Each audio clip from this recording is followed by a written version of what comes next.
I'm Mark Crumpton in New York. You're watching Bloomberg Technology. Here's a check of First Word News. The United Nations Security Council met today to discuss a weekend chemical weapons attack in Syria that left at least 40 people, including children, dead. The United States led the condemnation, saying the blame is squarely on Syrian President Bashar al-Assad. The monster who is responsible for these attacks has no conscience. Not even to be shocked by pictures of dead children.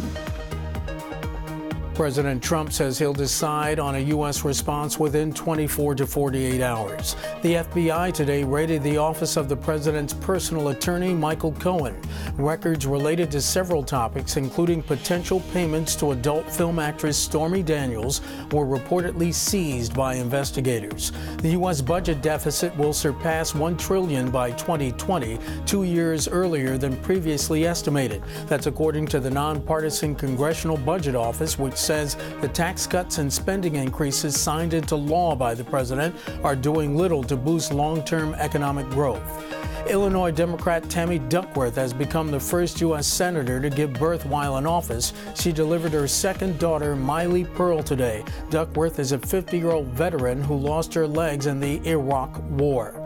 In New York, I'm Mark Crumpton. Bloomberg Technology is next.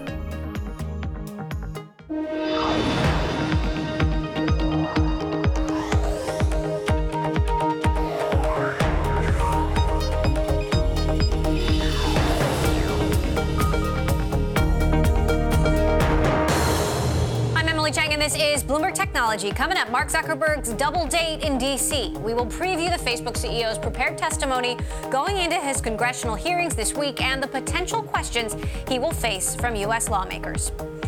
Plus, a Bloomberg exclusive, our conversation with SoFi's new CEO, Anthony Noto, on his plans to rewrite the rules at the online student loan refinancer and revamp company culture.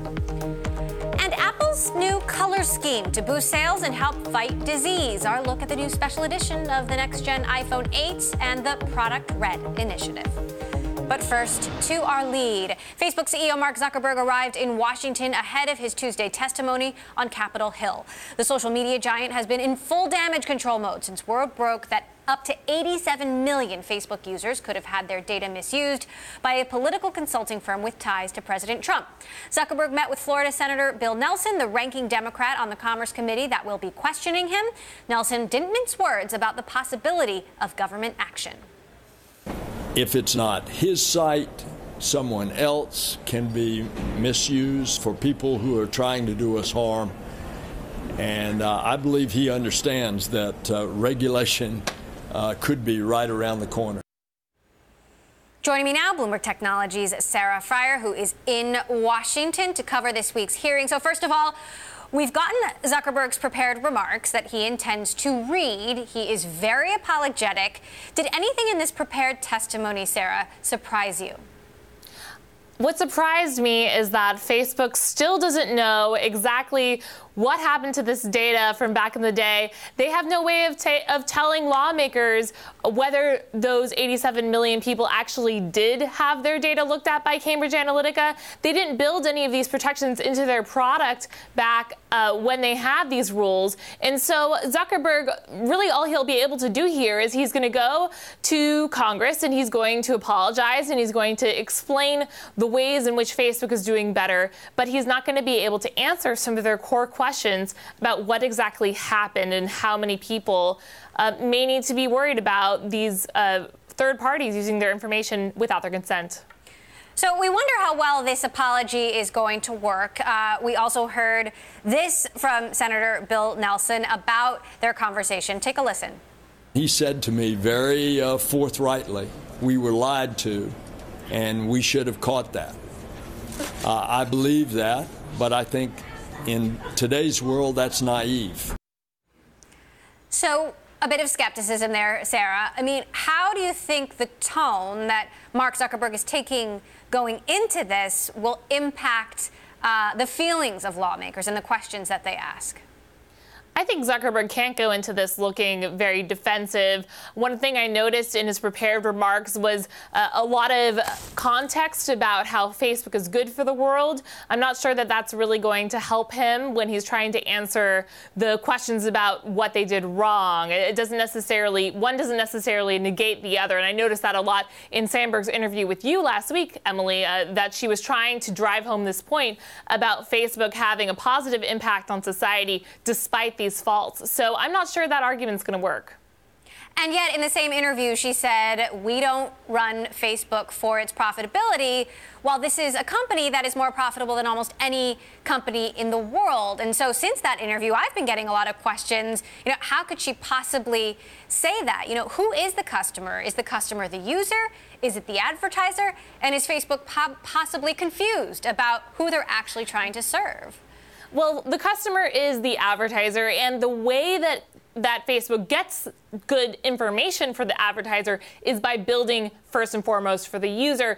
And, this is really important to understanding what's happening here, because what's on trial tomorrow, it's not Cambridge Analytica, it's not Russia meddling in the election. What it really is the way in which Facebook has grown by building for growth first above all else.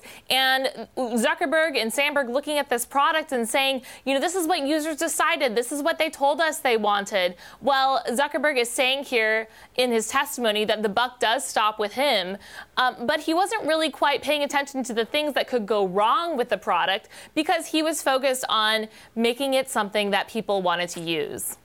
Right. So now, 14 years into building this company, there were some memos leaked over the weekend about pursuing growth at all costs. Can we really believe that, that is no longer the priority and that things really will change coming forward? And anyway, is it all too little too late? Facebook might have to completely change its playbook. This is not a move fast, break things company anymore. This is a company that has to think about its products before it launches them and understand their impact on society, not just their impact on how much time users spend on the network.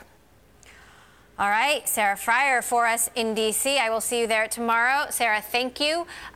We already know what Zuckerberg's prepared testimony will be for these congressional hearings. As I said, what will he be asked? Bloomberg spoke with Senator Roger Wicker, a member of the Senate Commerce Committee that will be questioning the Facebook CEO. Take a listen. Really, the question ought to be, what should Congress do in response to this? Are the laws already adequate? Were they just violated and need to be enforced better? To what extent did Facebook violate its own internal policies? And what needs to be done to prevent this in the future? So it ought to be a situation not of gotcha, but going forward from here, seeing if laws have been violated or if laws need to be changed to protect the public. Senator, what's your initial impression?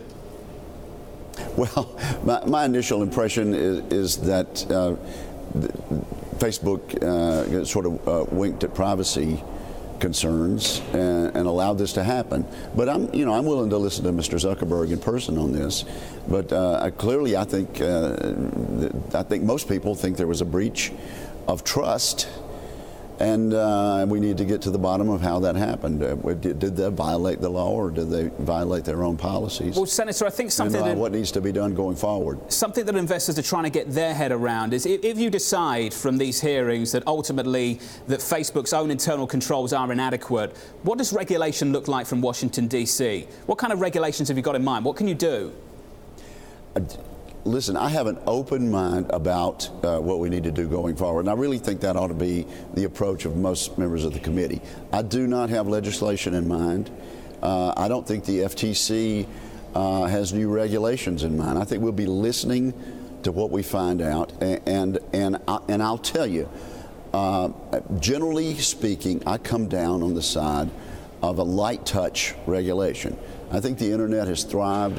It has been the engine of our economy and economic growth for 3 decades, 2.5 or 3 decades, and we need to be careful with over-regulation. At the same time, if something needs to be done, if the laws aren't adequate to protect privacy, to protect the sort of wholesale selling of private information, then we need to look at that. But I am reluctant to over-regulate because the internet has been so great for the economy and for Americans in general. In your mind, what are the areas of weakness that does not have sufficient explanation so far from the company that you'll be probing?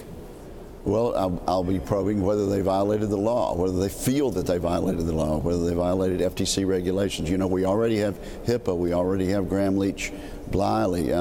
There are a number of state laws which we need to look into. And so I'm just going to be asking very straightforward questions. I have no idea what my colleagues on both sides of the aisle will be asking.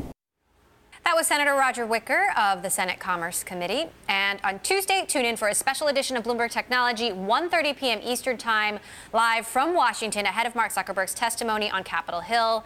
I will be there live. Well, Google's YouTube is being accused of violating U.S. law on children's privacy. A coalition of child advocacy and consumer groups has asked the government to investigate. The groups say YouTube uses the information to illegally target advertising. YouTube said in a statement that it will look into the complaint to determine if improvements are necessary. Coming up, we will hear from a new social media platform trying to take aim at Facebook's revenue strategy, why Vero is relying on subscribers instead of advertisers. And if you like Bloomberg News, check us out on the radio, listen on the Bloomberg Radio app, Bloomberg.com, and in the U.S. on Sirius XM. This is Bloomberg.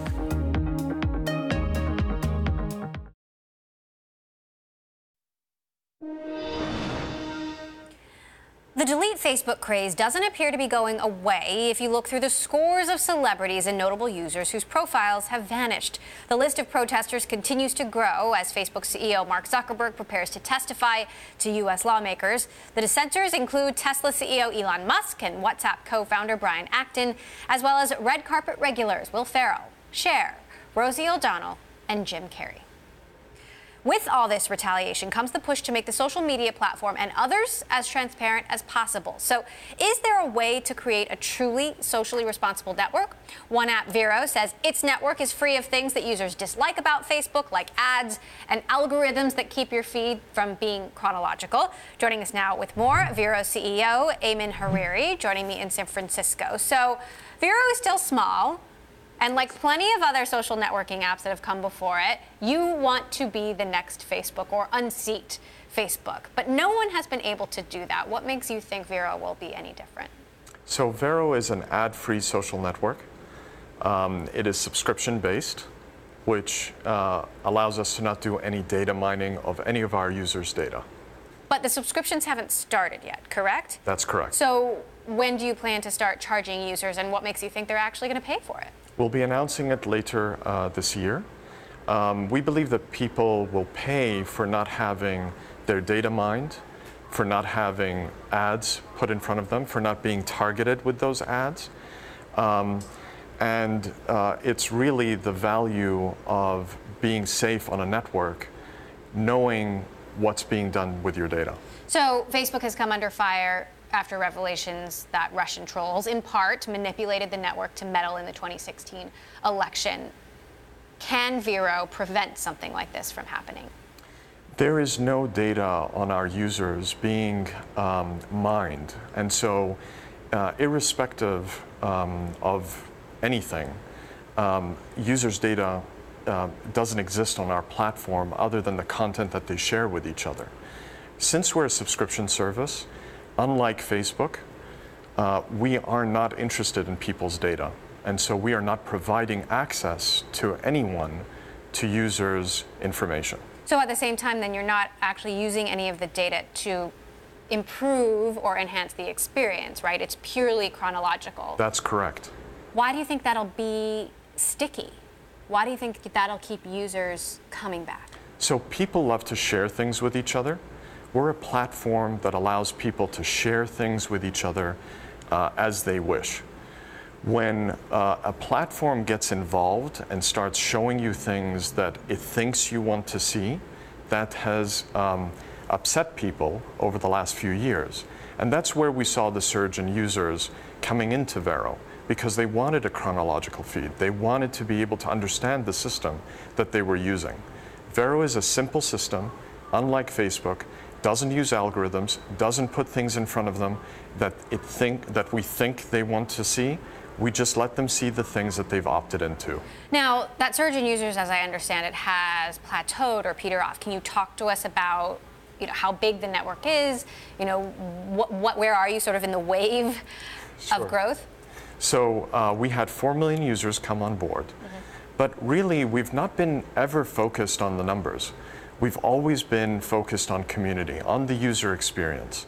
That's why we've chosen the features that we have in Vero and not to have any ads on Vero, and to keep everything very simple for the user to understand in a chronological feed, letting them share the things that they love, from photographs to music to movies and TV shows, and also, very importantly, tailor the audience that they get to share with. So Vero has had some controversies of its own, one of which users who were upset about your terms of service and how expansive they were and what you could do with the content that they uploaded. Can you address that? Sure. So our terms of use really allow for the content that they put on Vero to be displayed to other users. We do not own their content. We don't intend to ever owning their content. It is not interesting to us. It is not our goal to own people's content. We want them to own their content and share it with other users who they decide to share it with.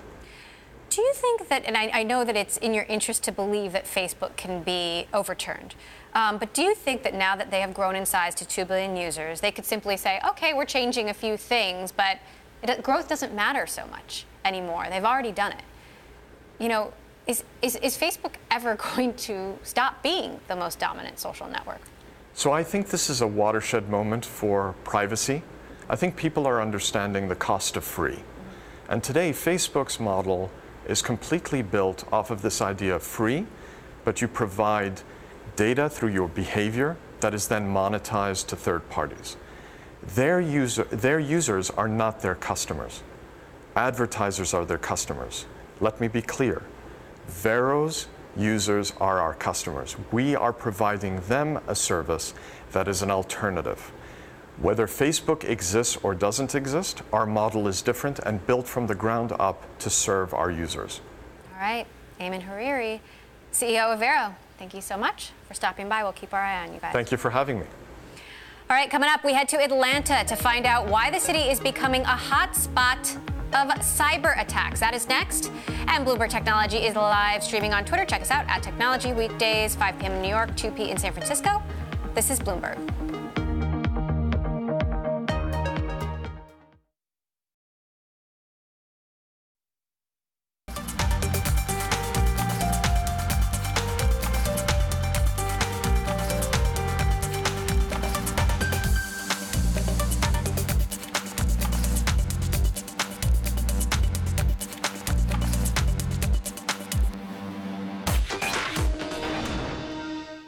Apple is launching 2 red versions of its iPhone 8 and 8 Plus. This is the second year in a row that Apple has rolled out a red version of its latest smartphone.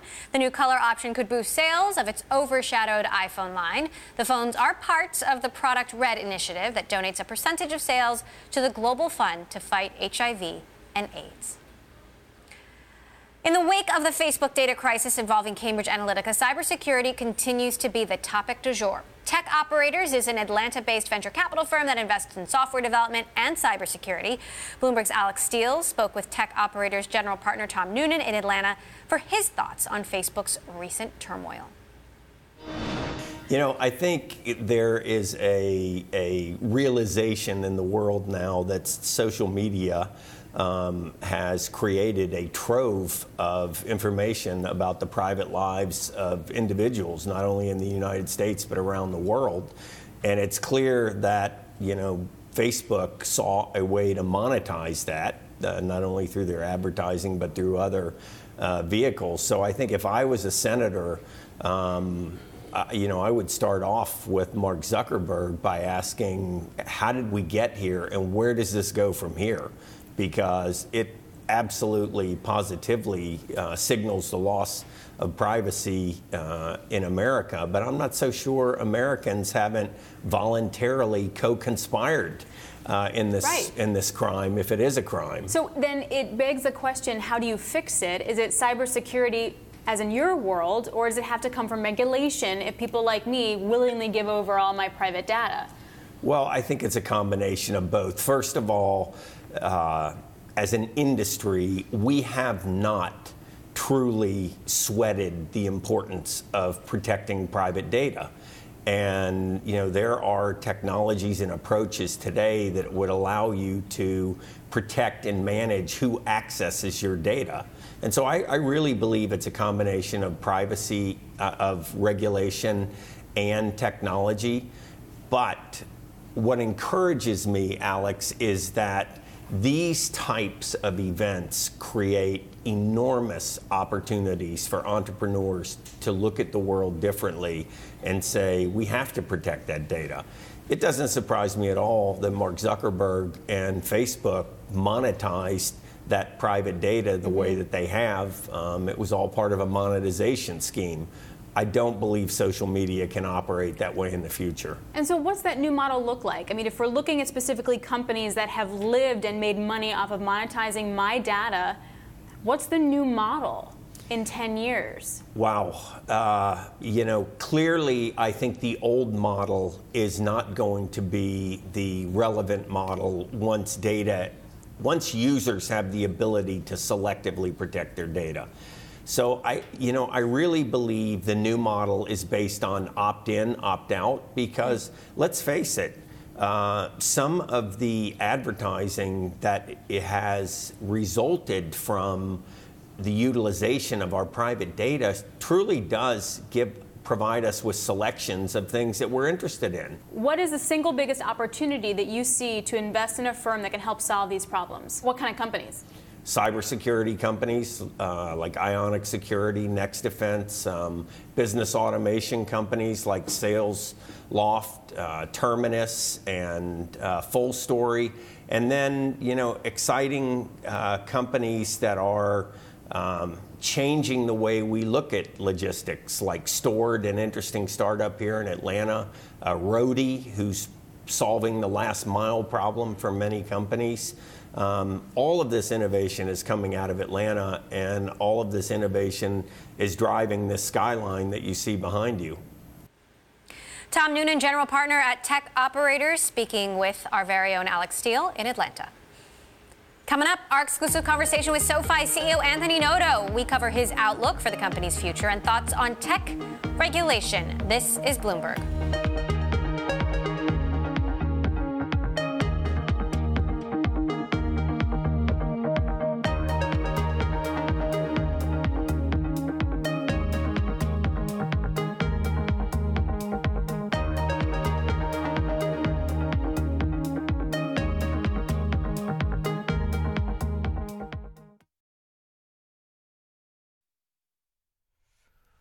I'm Mark Crumpton in New York. You're watching Bloomberg Technology. Here's a check of First Word News. After opening a cabinet meeting with a strong condemnation of the weekend chemical weapons attack in Syria, President Trump provided more information about his upcoming meeting with North Korea's Kim Jong-un.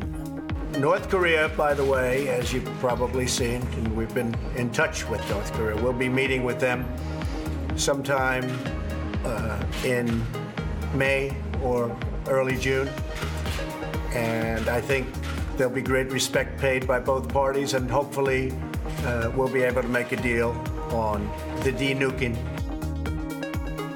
Hundreds of striking railway workers demonstrated in Paris today. They're protesting President Emmanuel Macron's plans to change their benefits. Today was day 4 of 3 months of rolling strikes. More than 2,000 police officers in France tore down flaming barricades and fired tear gas at squatters as they evacuated a protest camp erected nearly a decade ago to block construction of an airport. France gave squatters until spring to clear out. In Berlin, 6 men who'd been detained over concerns about a possible attack on the city's half marathon were released. German officials say they found no concrete evidence to back their initial suspicions. The news followed Saturday's van attack in Munster that left 2 people dead. Global news 24 hours a day, powered by more than 2,700 journalists and analysts in over 120 countries. I'm Mark Crumpton. This is Bloomberg. It's just after 5:30 p.m. here in New York, 7:30 Tuesday morning in Sydney. My colleague Paul Allen joins us with a look at the markets. Paul, good morning. Good morning, Mark. It's going to be an interesting day on the trade front today. We have the Chinese President Xi Jinping addressing the Boao Forum, so we could expect to hear a few more developments in terms of tariffs. But in the meantime, we've seen US markets all close higher, although they did lose a bit of momentum heading into the close. But we got the Nasdaq out there up 0.5%, setting us up for a reasonably flat day in the Asia Pacific. If we take a look at ASX futures, currently looking pretty calm, unchanged in fact. Nikkei futures traded out of Chicago, however, up by 1%. The Aussie dollar is still just hovering below 77 cents US, but take a look at the Kiwi, gaining the most against the weakening US dollar among G10 peers. Quick look at commodities. Big day for oil, climbing by 2%. Gold higher as well. Copper up as well. And later on today, we're going to be keeping an eye out for a little bit of data. We've got Australian business confidence figures and preliminary machine tool orders for Japan. I'm Paul Allen in Sydney. More from Bloomberg Technology next.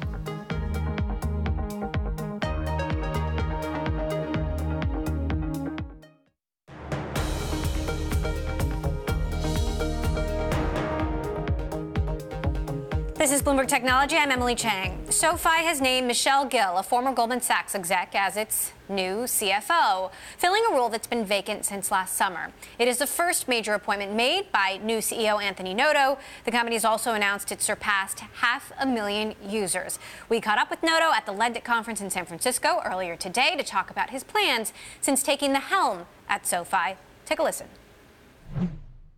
We have to continue to build on our core loan products and student loan refinancing, personal loans, mortgages. We need to continue to build out, and there are other loan products that we can add. But the real opportunity is to add a complete set of financial services products, including SoFi Money, which is a modern take on a bank account, SoFi Wealth, which is an ability to invest with SoFi, SoFi Credit Card, and SoFi Advice. And so much of 2018 will be about building those products, but still making sure our core products perform well. You've been there 6 weeks. What is it that you want to do differently? I think the most important thing we do as a company is build a culture that we're all proud of, a culture that's welcoming and inclusive, a culture that reflects society. We have to have a diverse employee base if we're going to serve our members, and our number one core value is that our members' interests always come first. In order to serve them well, then we have to reflect society, and so we have to have a diverse employee base that reflects the diversity of society. Since you mentioned culture, the former CEO Mike Cagney left amid sexual harassment allegations. The CFO as well. In fact, half a dozen employees or so have stepped down from executive roles as a result of the chaos. When you walk into a company, what's your first order of business, knowing that the culture has been toxic for a really long time? Sure. We focused on three things in my first 6 weeks. One was reforecasting 2018, making sure we're aligned in our top 5 priorities and building objectives and key results against each one of those 5 priorities. And then third, critically important to your question, is to lay out what core values do we want to have as a company. We're building on a process that took place right after the change in management called One SoFi, and I've worked with the leadership team to define 11 core values. Those core values will build the foundation of the culture we're trying to build.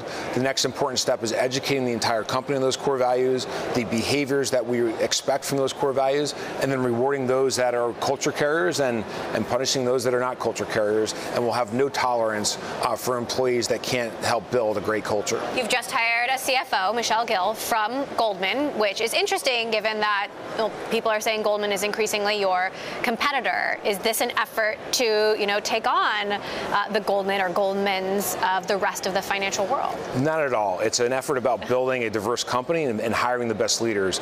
Michelle is a unique combination of a phenomenal leader, a financial expert, and a culture builder. And that really set her apart from the rest of the candidates. And we saw a great slate of candidates. So we're really pleased that we're able to to hire Michelle. I didn't know her prior to this process, and really enjoyed the hours I've spent with her talking about the vision for the company, where we can go from the product set, and importantly, building a really strong culture. And so that was a rare combination. We're really lucky that we were able to convince her to join our team. SoFi has had a few stumbles over the last year when it comes to the business. The IPO, for example, has been delayed a couple of times. Why is that?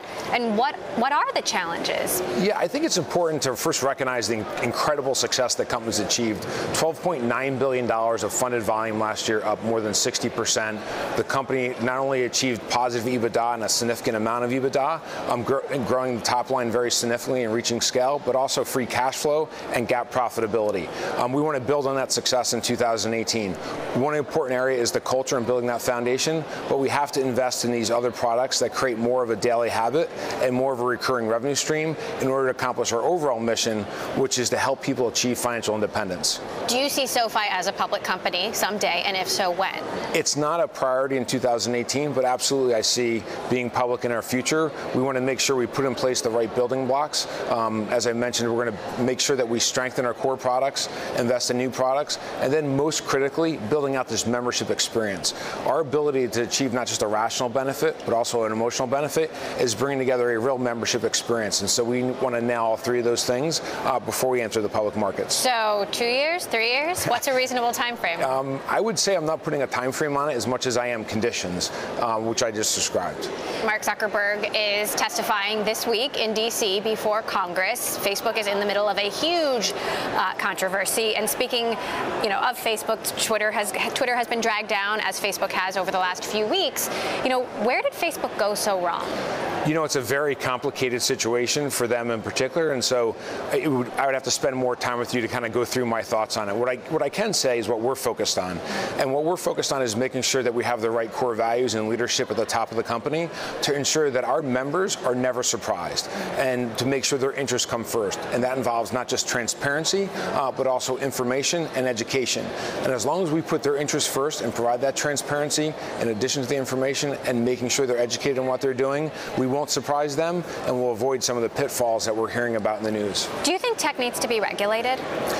I think an industry is regulated when the leadership within that industry can't adequately abide by some standards that they establish in running their business. And ultimately, if the leadership can step up in all of these different companies to provide the right business environment, the right consumer environment, then they'll do it themselves. And there's no need for an outside force. Well, the financial industry has been regulated for a long time, and some would say it's pretty clear that tech can't regulate itself. So does that mean tech needs regulation? I think tech's a pretty broad term that involves everything from software to hardware to consumer technology and media. And within the media landscape, there is a fair amount of regulation. And so the FTC, some of the other important regulatory bodies do provide regulation that they all have to comply with, including personal private information. So there are some new areas that require a greater scrutiny, and the leaders within the industry should focus on solving those areas where there isn't transparency and there needs to be. Do you think Twitter can reaccelerate growth? You were the key architect of the growth strategy, and things have been looking good, but can it really break out of that 300 million some users? I think they have the right strategy and the right focus. The company re-engineered to focus on the case of showing what's happening, keeping people informed. I think that's the right strategy. I was part of the team to help build that strategy, and I think as long as they stay focused on that, there will be ebbs and flows, but ultimately that's a very unique value proposition that only Twitter can uniquely deliver on, and I think that's the key to how the growth of the company unfolds. But in terms of the specifics, I haven't been there obviously in a while. When I was there, we were able to drive an acceleration of growth in the audience, and what unfolds now is something I'll be watching just like the rest of the outsiders, since I'm not there any longer. That was SoFi CEO Anthony Noto. Coming up, we are continuing our coverage on fintech, how one startup focused on the insurance business changed after SoftBank made a big bet on the company. That is next. This is Bloomberg.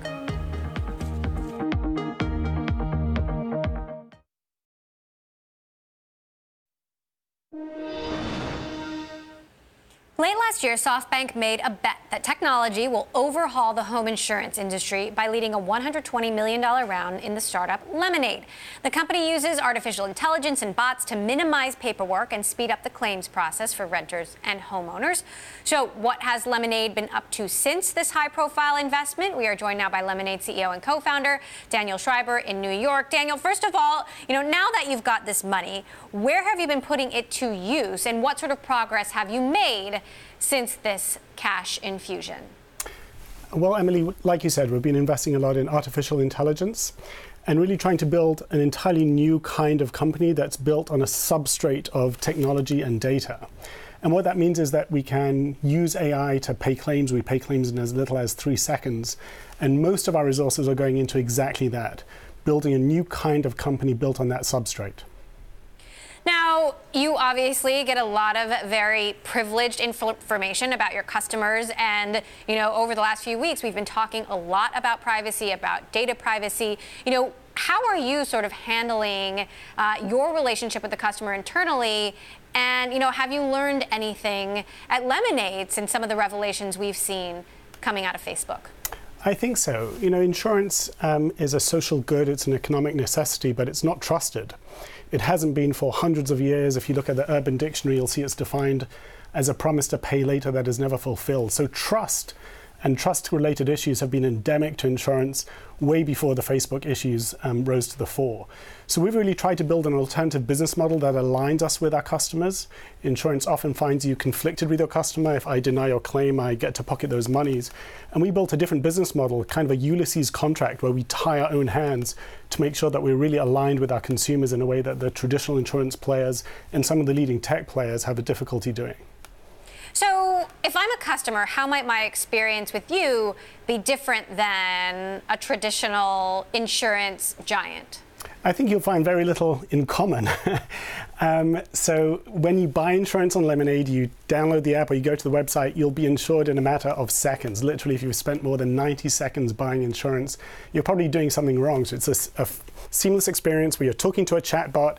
It's delightful, it's instantaneous, and more remarkable than that is that when you make a claim, it's the same thing. Zero paperwork, instant everything. 1/3 of our claims are paid by our AI in 3 seconds. You press submit and the money is back on your debit card within 3 seconds. And the third part is not only does AI allow us to transform the experience, but it allows us to lower costs. So for first-time insurance buyers, younger consumers, the savings can be very dramatic. You're talking about 70, 80% savings more often than not. So you guys have been spending a lot on advertising, and I'm curious how some of these costs have paid off in growth. How are the costs stacking up relative to the progress that you're making? We're still a young company. We launched 18 months ago, so these are early days, but we are seeing growth well ahead of our expectations. In the 6 quarters that we've been in business, we've grown 100% quarter on quarter. So certainly we're seeing growth that has been way ahead of what we'd initially planned. And what that really means is that amongst first-time buyers of insurance, we've become the #1 brand. So our market share amongst early adopters of technology, but millennials and young consumers in general, has risen to the top so that we are now the first choice amongst renters who are buying insurance for the first time. So the growth has been surprising and fabulous for us. And I'm curious if you could just paint the picture for me. Say Hurricane Sandy hits New York City again, or something like it. In your perfect world, how is the experience of those homeowners, those customers, different? So we actually had to model Hurricane Sandy, so we haven't lived through it, but it was part of our modeling, and it is an eventuality that we're prepared for in many ways. So one is we're heavily reinsured. We have companies like Lloyd's of London and Allianz and other major brands standing behind us financially. And we are an insurance carrier, so we needed to have all of that backing, and the New York regulators, of course, making sure that we have the wherewithal to pay all those claims. But beyond the wherewithal, it's really about having the will to pay them. And that's a mixture of the technology piece that I spoke about earlier, the ability to handle claims very, very quickly. Our median time to pay a claim is in under a day. So we are talking about orders of magnitude better than what the industry has known so far. So it is that technology piece, but it's also the behavioral economics. When people worry about a Sandy, they're not worried that your insurance company won't have the wherewithal to pay the claim. they're worried that they won't have the will to pay the claims. So reinventing the business model, making a business model that is unconflicted, that never makes money by denying claims, all of that serves to engender trust, and creating an insurance company that is not only trusting but is also trustworthy is a key part to fixing this industry. All right. Daniel Schreiber, CEO of Lemonade, thank you so much for stopping by. Coming up, Tuesday marks the start of Zuckerberg's Capitol Hill testimony. The tech world, the whole world really, is watching. We'll talk to someone on the front lines of arguing in favor of tech firms. This is Bloomberg.